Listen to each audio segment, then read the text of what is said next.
Salam sehat untuk kita semua, salam Betawi Ayu. Kalau dengerin episode ke-19 pasti tau Betawi Ayu apa. Tapi ntar pasti dijelasin lagi sama Mas Haris soal Betawi Ayu. Kita berjumpa di episode ke-20 Perspektif Haris Turino dengan semangat dan juga harapan Indonesia menjadi negara yang terus sehat, produktif, dan juga tetap membangun. Nah, hari ini masih bersama tuan rumahnya Mas Haris. Semangat yo. Semangat terus. Sehat yo. Alhamdulillah sehat. Teman-teman, kami izin tanpa mengurangi semangat kita untuk mendukung protokol kesehatan, kami izin membuka masker sebentar selama diskusi ini agar ngobrolnya kita nggak ngap. Karena kalau nggak kita nggak bisa ngobrol. Monggo Mas. Aduh. Tapi jangan, teman-teman tetap pakai masker ya dimanapun berada. Kalau misalnya sempat dan memang tidak ada kebutuhan untuk membuka masker ya Mas ya, jangan lupa ya. Nah, hari ini gembira, Hari ini gembira karena saya mengucapkan selamat ulang bulan, Ulang bulan.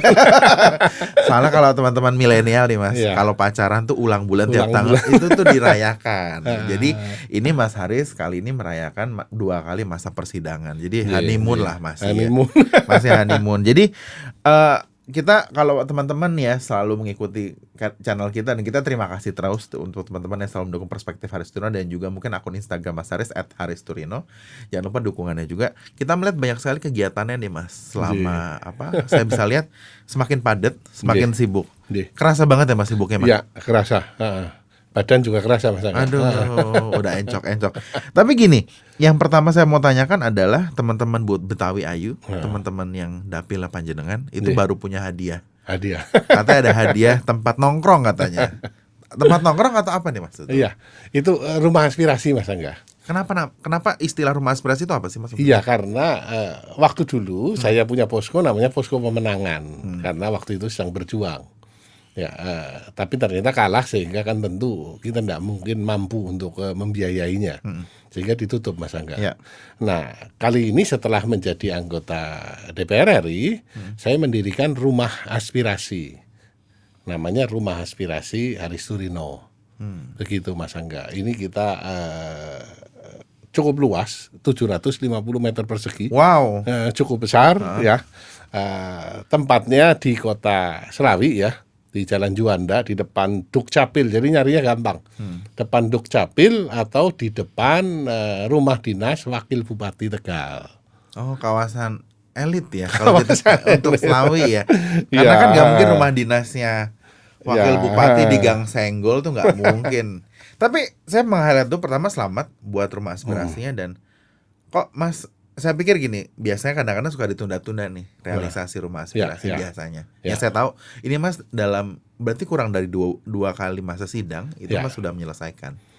Itu apakah memang ada nazar khusus atau gimana? Ya, itu janji kampanye saya. Jadi anggota DPR biasanya ini punya posko pemenangan. Nah, setelah menang poskonya ditutup, dicari angel, ya kan. Nah, ini saya pengen sedikit berbeda ya. Setelah jadi, kita malah dirikan posko. Cuma kan namanya tentu bukan posko pemenangan, tapi rumah aspirasi. Dan kita kan dapat dana. Dapat dana dari negara untuk membangun rumah aspirasi. Yang tujuannya adalah tentu menampung aspirasi dari masyarakat daerah pemilihan yang kita wakili. Tiap hari berarti buka Mas rumah aspirasi? Buka, dan selalu ada yang piket di sana. Ini ada, ya kita bikin cukup representatif ya, ada ruang meeting yang difasilitasi audiovisual. Di bagian belakang kita bikin ruang pertemuan ya, yang menampung kira-kira 100 orang cukup Mas Angga.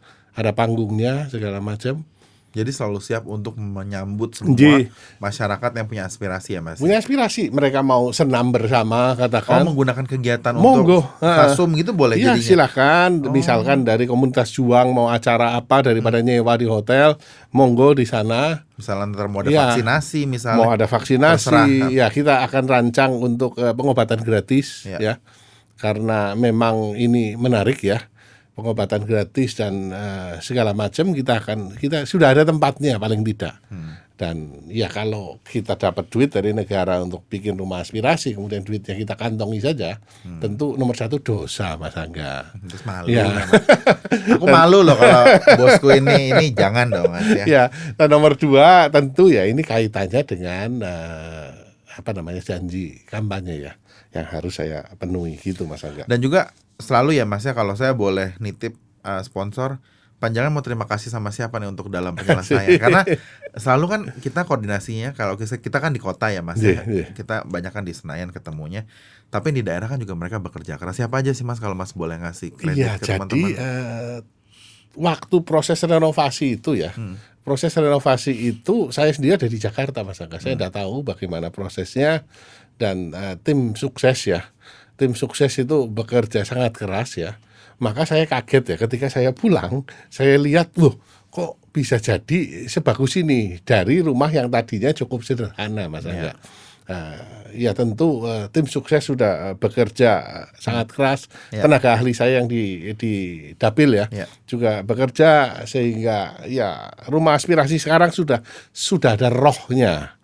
Karena sudah ada aktivitas, kita menerima banyak aspirasi dari masyarakat ya. Sebelumnya kita terima waktu saya di sana ya, ada sekelompok pensiunan PTPN yang Mas bawa itu, aspirasinya di rapat ya. Ya, kemudian ya beberapa warga ya korban banjir ya, itu mereka datang ke rumah aspirasi. Ya sudah mulai ada rohnya lah ya. Berkat tentu saja kerja keras dari tim sukses dan ahli yang ada di Dapil Mas Angga. Oke, selamat buat teman-teman para batir, para dulur semua yang sudah membantu rumah aspirasinya Mas Haris. Semoga solid terus ya. Jangan terpecah belah gitu. Tapi ngomong-ngomong terpecah belah, kemarin ada likuifaksi atau tanah bergerak ya Mas ya. Itulah Mas Angga. Jadi Tegal lagi dilanda bencana. Tegal dan Brebes Selatan sedang dilanda bencana Mas Angga. Ya, hujan dengan intensitas yang sangat tinggi, kemudian tanah longsor, tanah bergerak. Mas Angga mesti kaget ya. Tanah bergerak itu apa? Saya juga baru tahu Mas Angga. Tanahnya geser Mas Angga. Saya mengunjungi satu daerah di Desa Padasari ya, Jatinegara. Ini hari ini nih geser, tanahnya terbelah 30 cm. Saya ngomong kenapa enggak dibetulin, kita tunggu Pak. Karena tanahnya masih bergeser. Besok paginya kita kunjungi sudah 1 meter. Ini bahasa Tegalnya jeblos Mas Angga. Jeblos 1 meter. Tentu atap atasnya turun.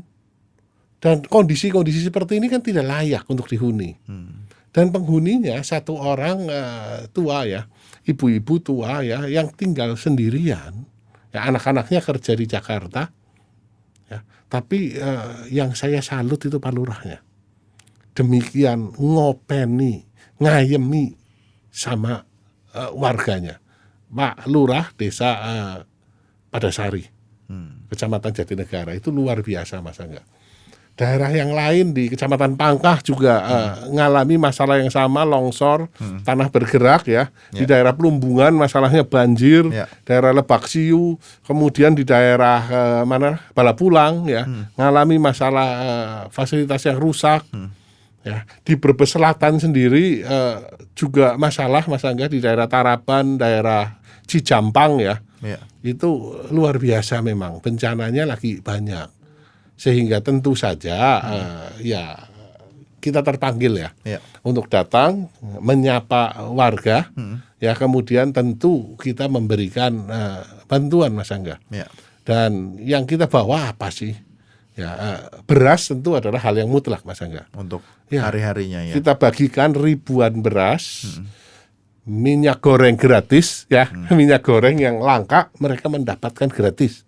Mie instan, kemudian gula, ya. Kita juga bagikan obat-obatan, vitamin, dan kita bagikan penting sekali Mas Angga, enggak kepikir, masker. Kita bagikan sampai saat ini 200.000 masker kepada warga masyarakat, sehingga supaya jangan kena corona lah, walaupun Omikron katanya lebih ringan ya. Kita bagikan kepada warga dan tanggapannya itu luar biasa Mas Angga. Itu yang kita lakukan. Saya sebetulnya juga cukup ini ya Mas ya, karena saya juga jadi saksi nih teman-teman semua yang jujur aja kan namanya pendatang baru juga susah ya Mas, ngetok-ngetok nyari-nyari ya. Ya betul. Itu tantangan sebetulnya. Jadi saya berterima kasih juga buat koordinasi seluruh teman-teman yang sudah membantu ya, para dermawan yang sudah memberikan bantuan yang begitu luar biasa. Semoga bencana cepat selesai dan akhirnya pemerintah daerah juga dapat melakukan recovery ya Mas ya, untuk teman-teman yang terdampak. Betul, jadi dari pemerintah daerah itu kemarin saya sudah ketemu ya di dalam acara ngamen dan ngamal di Tegal, ya. Ibu Bupati ada komitmen untuk membantu membangun karena ada keterbatasan APBD juga. Ya. Beberapa rumah kita juga rencananya akan memberikan bantuan dalam bentuk semen ya. Ya. Selama ini sudah didistribusikan semen untuk satu masjid di Bumi Jawa. Ya. Ya, pembangunan masjid di sana. Ya, apa yang bisa kita bawa dari Jakarta supaya memang warga tidak terlalu menderita. Ya. Dan itu adalah fungsi dari anggota DPR, Mas Angga. Tapi tidak semuanya harus ditangani oleh DPR RI tentu saja. Kayak satu contoh, Mas Angga, ada komplain warga komplain sampah yang menggunung di satu daerah di dekat Margasari, Balapulang sana. Ya. Komplain, Mas Haris tolong dong ini dong. Nah, urusan begini kan urusan Pemda. Ya. Ya, tapi kita menerima aspirasi itu, kita tidak diam, Mas Aga. Ya. Saya langsung hubungi anggota DPRD Kabupaten Tegal. Saya colek dia, tolong ini yuk tangani. Simple. Tangani, koordinasi dengan dinas, ya. Dan akhirnya dalam 2 minggu selesai itu, Mas Angga, urusan itu. Memang harus ada. Kalau warga sendiri mau menyampaikan ke dinas kan tidak bisa. Pasti ada kesulitannya lah ya, kita sama-sama paham lah ya. Jadi tentu itulah fungsi daripada keterwakilan itu. Betul. Keterwakilan. Sama di Brebes Selatan ada isu masalah rusaknya eskavator di pembuangan sampah akhir. Sehingga akibatnya adalah sampah berserakan di mana-mana. Ya, karena kebetulan di Kabupaten Brebes bupatinya dari PDI Perjuangan, saya langsung sampaikan kepada kepala daerah. Ini loh. Sehingga dalam waktu 2 minggu didatangkan alat berat dari Brebes Utara ke Brebes Selatan untuk mengganti, ya, betul. Sehingga kan selesai. Nah, ini menurut saya ya tidak semuanya harus dari DPR RI yang menyelesaikan, tidak. Tapi kita menyampaikan. Pasti kalau kita yang ngomong dari DPR RI tentu lebih didengar oleh jajaran di pemerintahan daerah tentu. Kalau warga memang ya kesulitan sekali kalau ini ya harus ngadep sendiri, ya ngadepnya ke siapa, betul, gitu kan. Betul. Itulah Mas Angga. Jadi bukan berarti Mas Haris nih mengatakan bahwa ini jadi direpotkan, tidak ya, tapi dengan senang hati menerima. Yes. Tetapi memang tanggung jawab itu ada kewenangannya. Betul. Ada yang tingkat teknis daerah, ada yang dorongan politik dari pusat, ada yang memang tingkatnya lurah, desa, dan kecamatan. Jadi kita fokus juga. Jadi kalau ngomel boleh, nggak apa-apa deh. Mas Haris domennya udah biasa kan ya Mas ya? Nggak apa-apa ngomel. Tapi nanti abis itu kita ayemi lagi. Kita ayemi lagi. Tapi Mas, tadi soal bencana kita mendoakan semoga hasilnya baik, masyarakat bisa cepat tertangani. Tapi juga ternyata nih Mas, selama saya memantau panjenengan yang susah dicari, langsung komplainnya on air. Ternyata Indonesia tidak berhenti membangun. Yes. Itu yang saya juga kagum sih Mas. Dalam 2 kali masa sidang ini, saya sendiri sudah dapat banyak cuplikan. Tapi boleh nggak Mas Haris cerita sendiri, dalam 2 kali masa sidang Mas kan sempat keliling. Saya banyak sekali keliling banyak sekali keliling ke daerah. Biasanya adalah fungsinya adalah kunjungan kerja untuk fungsi pengawasan, Mas Angga. Katakan waktu saya ke Pekanbaru Riau ya, ini meninjau ke PTPN 5. Ini melihat bagaimana sih, apakah di PTPN itu kinerjanya seperti apa, ya. Katakan di holding memang terjadi keuntungan kan, tetapi bagaimana kinerja, mana area yang masih bisa untuk ditingkatkan, ya. Kita pergi ke Balikpapan, ya, waktu itu meninjau International Prima Coal, untuk melihat apakah DMO-nya sudah dipenuhi 20%, PTBA ya, itu kita ketemu dengan direksi PTBA juga di Balikpapan, apakah sudah terpenuhi. Kemudian kita lihat ke data centernya Telkom, itu luar biasa. Infrastruktur langit itu tol langit ya. Data center yang di Sentul, data center yang ada di Cikarang, ya. Dan kemarin kita baru pulang dari Manado, kita melihat pembangunan kawasan ekonomi khusus Bitung dan kawasan ekonomi khusus di bidang pariwisata Likupang. Kita baru dengar aku tuh Mas Likupang. Ya, itu dia. Belum Dengarnya jadi. Danau Toba, Mandalika, Ya. dengarnya. Jadi ada 6 untuk wisata eksklusif. Ya, salah satunya nanti adalah Likupang. Itu tempat apa Mas? Indah sekali Mas Angga. Wisata alam ataukah pegunungan, danau? Mainannya di laut dan gunung ya, tapi kebanyakan mainan di laut Mas Angga. Oke.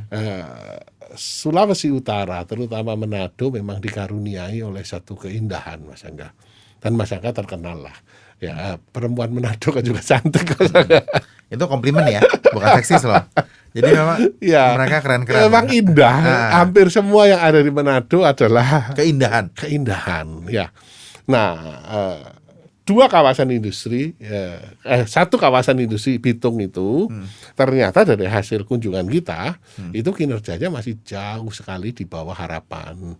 Penilaiannya di 35% Mas Angga. Jauh banget Mas. Yes. Nggak lulus itu kalau Nggak kerja lulus, dengan ya. dosennya itu. Nggak lulus. Bisa remedial itu. Nah, itu harus diperbaiki. Kalau tidak maka dicabut.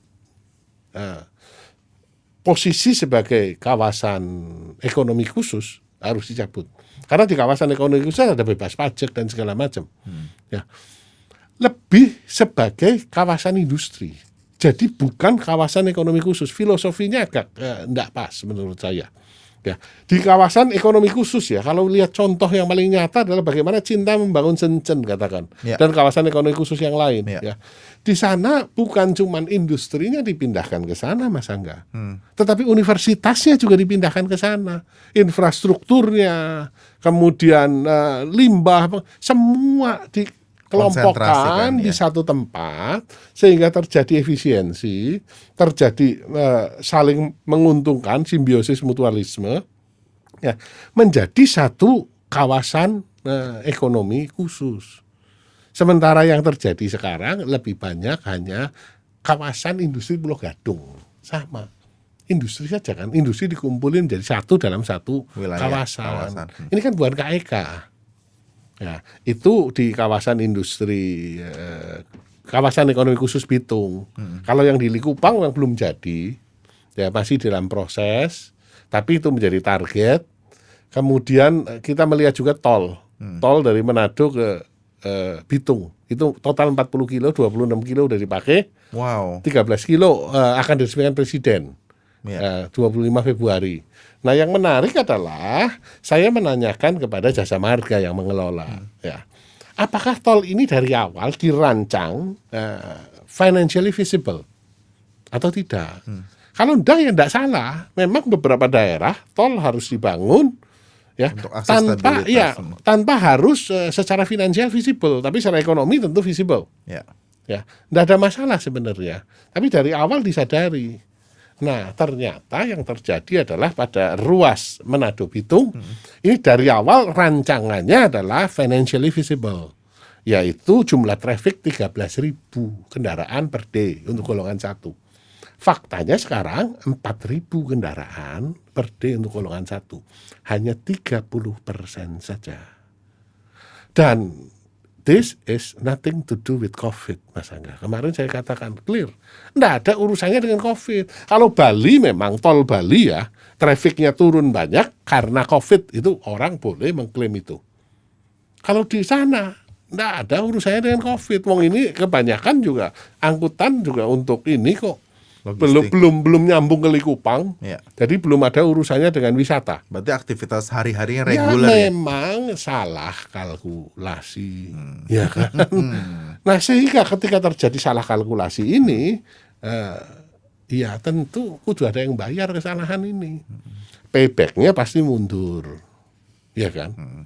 Karena ya tentu return-nya di bawah yang diharapkan. Karena naik lagi kettle dalam kota, naik 500 perak gitu. Ya, beberapa masukan gitu dari masyarakat adalah 40.000 itu tarifnya kemahalan. Ya, banyak hal yang perlu dibenahi di BUMN ini. Dan pengawasan seperti itu perlu dilakukan oleh anggota DPR RI yang kebetulan punya tugas di Komisi 6. Kalau saya sih sebenarnya jangan ngundang Mas Haris sekali kalau rapat ya ada aja salahnya ada. Udah jauh-jauh diajak ke Sulawesi Utara. Nyalain orang ya. Terus salah Mas. Ya fungsinya kan begitu. Ini kan duit rakyat semua. Ya. perikanan Indonesia juga menarik. Kita ketemu dengan dirutnya Perikanan Indonesia, gabungan dari Perikanan Indonesia dan Perikanan Nusantara, Perinus, ya kan? Mas Angga bayangkan ya, negara seperti Indonesia yang bentangan pantainya itu paling panjang, nomor 2 setelah Kanada. Ya, sementara 2 digabung jadi 1, ya market share-nya 0,1%. Kita nih. Kita perikanan dibandingkan dengan swasta di Indonesia. Indonesia sendiri hanya sekitar 2,5% dari dunia ikan. Mesti ada yang salah. Ini turun dari menteri sebelumnya atau gimana tuh? Terus ada yang klaim. Iya, ada yang salah. Saya sampai ngomong sama Pak Dirut ya, penggabungan 2 perusahaan ini adalah 2 perusahaan sakit yang digabung. Dan Anda yang dapat tulangnya, ya, Pak mendapat ya dapat sialnya. Dan ya dia mentargetkan ya dari penjualan sekitar 600 miliar ya, hanya 600 miliar, naik 2 kali lipat dan seterusnya. Ya, tapi kan tentu ketika bicara dengan kita, saya sampai ngomong loh, tahun depan you targetin 2 kali lipat. Ya. Nah, actionnya apa? Ya kan, strategic actionnya apa? Let us know, sehingga kita bareng-bareng bisa evaluasi. Ya kalau enggak kan gimana? Saya ngomong, saya nanti RDP akhir tahun saya tagih loh. Dengan 2 kali lipat bisa enggak? Kalau enggak bisa, bentuk pertanggungjawabannya seperti apa? Karena tuh sangat-sangat agresif ya targetnya dicapai. Iya, itulah. Apalagi kemudian masang target di 2026 dari 660 miliar menjadi 17 triliun. Waduh. Itu hampir berapa? 25 atau 40 kali lipat. Itu lapangan banteng bisa langsung ngasih karpet merah itu. Anak baik sini. Memang potensinya ada. Oh, ikan Indonesia itu didiemin aja rame. Nah, potensinya itu ada. Nih untuk mencapai angka-angka, jangan ketika bicara dengan DPR, saya ngomong jangan angka-angka yang indah saja yang dipasang. Karena saya akan tagih. Clear saya ngomong. Saya akan tagih. Tapi aksinya seperti apa? Strategic actionnya untuk mencapai itu tuh seperti apa? Logis atau tidak? Ya. Bisnis modelnya seperti apa? Ya kan? Nah, mereka mengatakan kita akan kerjasama mengundang pemilik kapal-kapal besar untuk bekerja sama dengan kita. Saya ngomong, kalau saya adalah pemilik kapal besar dan saya warga negara Indonesia, maka ini adalah kapalnya berbendera Indonesia, then why should I cooperate with you? Karena gue legal kok. Kompetensi apa yang you tawarkan? Ya kan? Kan kudu clear, yang hal-hal yang seperti itu kudu clear, Mas Angga. Dikirimin sarden nih Mas Haris nih. Ya, nah tujuannya bukan nyerang, bukan mematikan orang ya, tapi tujuannya memberikan satu ya kontribusi lah ya Mas. Tapi saya setuju bahwa sebetulnya ketika Anda berada di posisi direksi BUMN, suka atau tidak suka, kompetensi dan profesionalitas kan yang dituntut kan. Yes. Terlepas dorongan alasan mereka ditempatkan untuk apa, tanggung jawab terhadap tanda petik stakeholder, yang itu adalah masyarakat kita juga, teman-teman kita juga, ya harus tetap ada kan Mas. Ya, dan kita di DPR ditugaskan untuk melakukan pengawasan, ya kan? Kan fungsi pengawasan di tangan Komisi 6 untuk BUMN. Nah ini ya kebetulan Mas Angga, ya kebetulan selama ini latar belakang pendidikan saya kan di corporate strategi ya. Saya selama ini mengajar di program doktoral, sehingga corporate action ya, langkah-langkah yang harus dilakukan korporasi untuk mencapai satu tujuan yang ditetapkan, ya tentu kita bisa evaluasi apa sih bisnis model yang akan dipakai dan seterusnya. Tapi menarik juga sih Mas, dalam 2 kali masa sidang ini kan Mas sudah dijejeli ya dengan berbagai macam janji ya. Janji dalam arti janji ketemu, jadi diskusi, rapat dengar pendapat dari mulai direksi, menteri, menteri dulu lah, para menteri yang memang menjadi mitra kerja, direksi BUMN, masyarakat, teman-teman sesama anggota DPR. Apa sih refleksinya Mas dari 2 kali masa sidang ini? Iya, ini saya sejujurnya ya Mas Angga, saya menikmati di Komisi 6. Karena tadi kompetensinya sesuai, cocok, sehingga tentu saya kepingin ya, saya bisa berkontribusi ya di aras nasional lah paling tidak ya, dengan memberikan masukan-masukan yang mungkin dibutuhkan ya, dengan memberikan apa namanya ya pengawasan ya. Dan semua yang saya lakukan ini saya publikasikan, Mas Angga. Selama memang rapatnya adalah rapat terbuka ya, saya publikasikan di media sosial yang saya miliki. Ya di Facebook, sekarang sudah ada Instagram cukup aktif, Mas Angga. Sekarang udah rajin loh. Iya. Udah bisa komen loh sekarang. Iya, itu dia. Tadinya saya pikir Instagram itu adalah hanya untuk orang milenial, kolonial seperti Haris nggak cocok. Dan wanita cantik karena isinya kan foto semua. Nah kalau Haris sama Angga di foto di situ, siapa yang mau lihat? Diedit sampai gelap juga kayaknya biasa aja ya.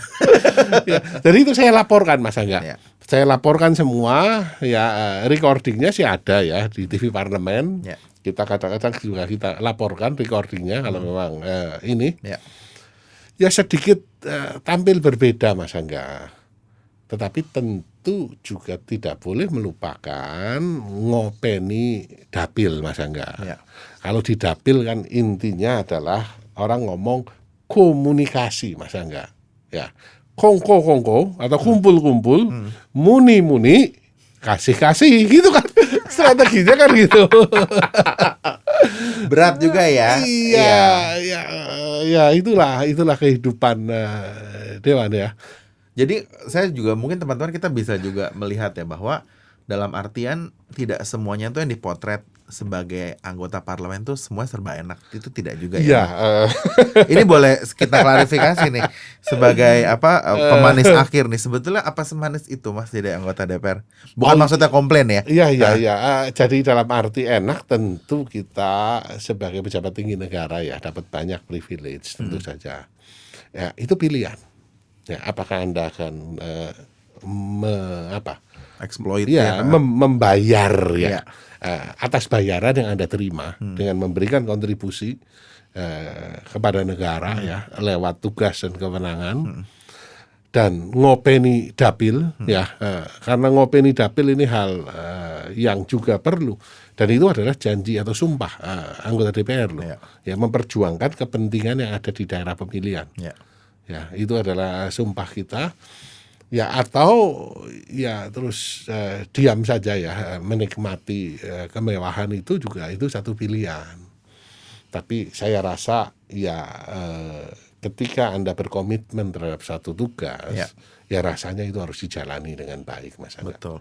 Dan satu catatan juga sebetulnya Mas Haris nih hitungannya sebagai warga baru juga rajin hadir offline ya Mas ya. Komitmennya tuh ada walaupun waktu itu digempur pandemi. Tetap jalan. Semoga ini nggak cuman di awal-awal ya Mas. Aku juga tetap titip seperti biasa di akhir episode tetap titip. Semoga semangat dan rajinnya tetap sama untuk ya Mas Angga. Ini komitmen saya ketika saya sudah berkomitmen untuk menjadi anggota DPR ya saya ingin menjadi yang baik, Mas Angga. Betul. Jadi saya juga sering lihat postingannya istri Mas Haris tuh, Bu Susi juga sering mendoakan juga. Romantis sekali loh. Hari Valentine ya kan. Terus kemarin waktu ke Tegal juga didoakan. Ya itu semua. Karena teman-teman yang ketemu tuh nggak semuanya hanya direksi ya, bahkan sampai UMKM yang dikasih hutang pun, yang kelilit utang pun mereka juga mengadukan hal yang sama. Jadi di kesempatan ini saya juga terima kasih Mas Angga kepada semua pihak ya yang sudah ikut membantu ya dalam kaitannya dengan bencana ya karena tidak mungkin semuanya ditanggung oleh seorang Haris Turino sendiri. Banyak pihak, teman golf dari teman-teman yang lain ya ikut membantu itu aneh. Ya, menurut saya terpanggil dan ketika saya meminta bantuan kepada mereka saya tidak malu Mas Angga. Karena saya tidak minta untuk diri saya kok. Ya, ini benar-benar adalah untuk warga yang terdampak. Jadi nggak malu kalau Haris minta handphone gitu untuk dirinya sendiri tentu malu Mas Angga. Harga diri saya bisa ini kan jatuh. Tapi kalau ngomong saya nggak mungkin lah semua saya tanggung sendiri sehingga itu itu satu akibat logis ya Mas ya. Karena kan banyak sekali kebutuhannya. Dan juga tidak mungkin dengan sumber daya yang ada semua diserap sendiri. Intinya udah nonsens lah. Dan sebagai temannya Mas Haris juga saya juga senang Mas Haris punya teman-teman yang dermawan. Karena itu akan menjadi satu inspirasi juga untuk kita bergandeng tangan untuk bantu sesama. Gitu. Suan Mas untuk diskusinya. Terima kasih. Saya senang sekali karena di ulang bulan ini jadi satu optimisme ya Mas ya. Yes. 2022 itu berjalan mungkin sangat cepat lagi. Nggih. Tahu-tahu ya sudah 2023. Nah, nanti itu mesti garap bajak sawah lagi di Betawi. Ayo. Sehat-sehat ya. Nggih, Buat Mas matur Rin dan suwun, juga untuk matur teman-teman suwun. semua. Kita pamit. Assalamualaikum warahmatullahi wabarakatuh. Sehat terus.